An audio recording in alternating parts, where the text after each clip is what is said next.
Good morning, my dear students. You are being welcomed to Kailash English environment.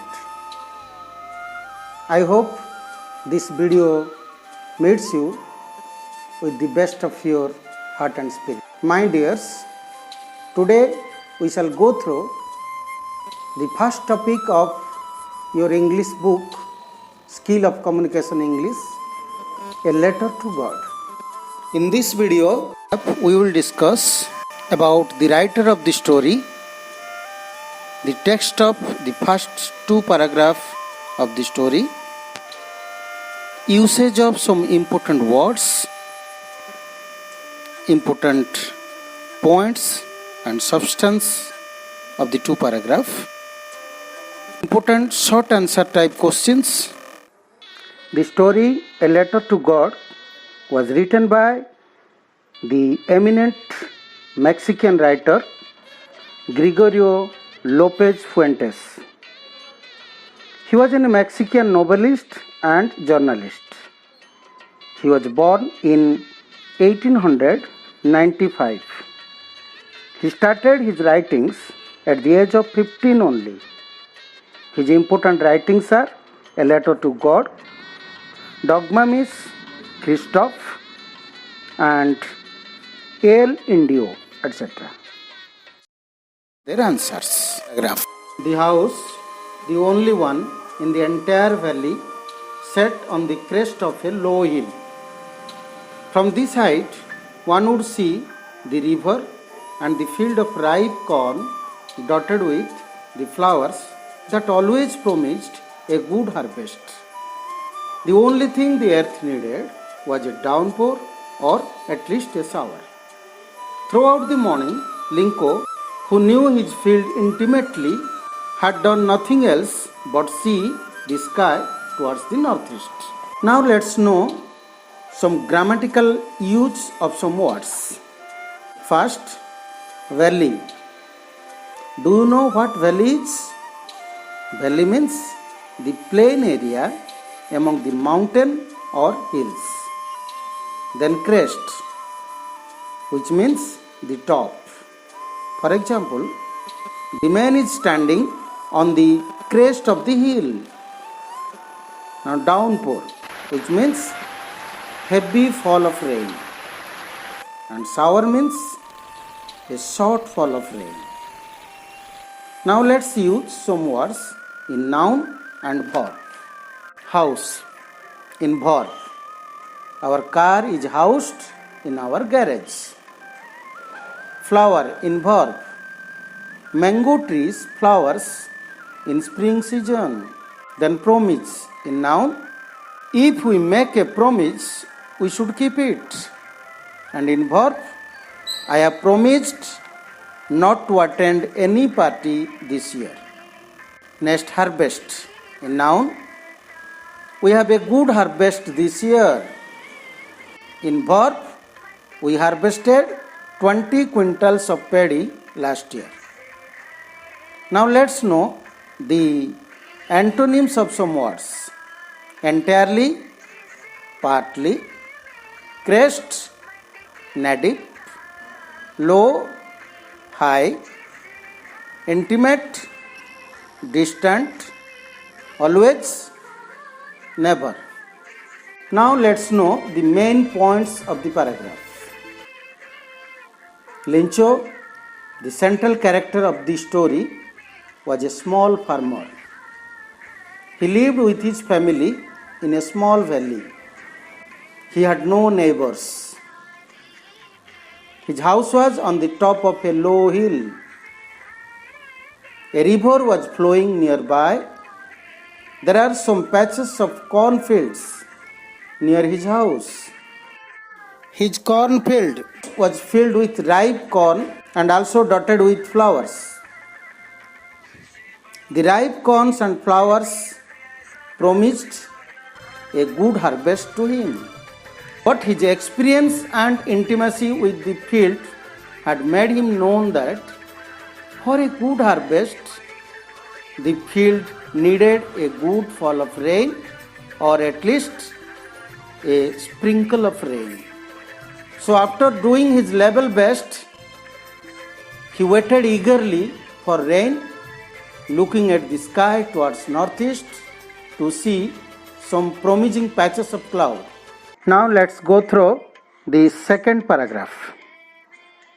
Now we are really going to get some water omen. The omen, who was preparing supper, replied, "Yes, God willing." The older boys were working in the field when the smaller ones were playing near the house, until the omen called them all, "Come for dinner." It was during the meal that, just as Linko had predicted, big drops of rain began to fall. In the northeast, huge mountains of clouds could be seen approaching. The air was fresh and sweet. The man went out for no other reason than to have the pleasure of feeling the rain on his body. And when he returned, he exclaimed, "These are not raindrops falling from the sky. They are new coins. The big drops are 10-cent pieces and the little ones are 5s." Here supper means a light meal taken in the evening, and dinner means the main meal of the day, usually taken in the evening. Prediction means foretelling the future. For example, the prediction of the scientist about corona came true. And approaching means coming near. At 60, he was now approaching retirement. Now let us use some words in noun and verb. Water in verb. I watered the plants yesterday. Work in noun. Work is worship. And work in verb. My father is working in a bank. Call in noun. I could not attend your first call as I was busy. Call in verb. Why did you call me at that time? Now return in noun. We should help others without any hope of return. Now let's discuss the main points of the second paragraph. Looking some patches of clouds in the northeast sky, Linko told his wife that they were going to get some rain. The wife who was preparing supper replied, "If God wills, there will be no problem." Linko's older sons were working in the field and smaller ones were playing near the house. Now Linko's wife called everyone to have dinner. Linko's prediction came true when he was having his meal. Big drops of rain started falling. He saw huge mountains of clouds coming near. The air was fresh and sweet. He could not stay home.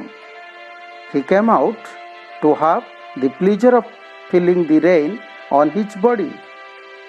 And after having a good drench, he returned home and exclaimed that the raindrops were new coins. The big drops were 10-cent pieces and small ones were 5s. Do you understand the paragraph, students? Let's now discuss some short answer type questions and their answers. First, who was Linko? Answer, a small farmer. Where did Linko live? In a small valley. Where was Linko's house? On the crest of a low hill. What was Linko's cornfield full of with? Ripe corns and promising flowers. What did Linko need for good harvest? A downpour or a shower? What did Linko do throughout the morning? Looking at the sky towards northeast. What was Linko's wife doing? preparing supper. What were the older boys doing working in the field? When was Linko's prediction materialized? While he was having meal.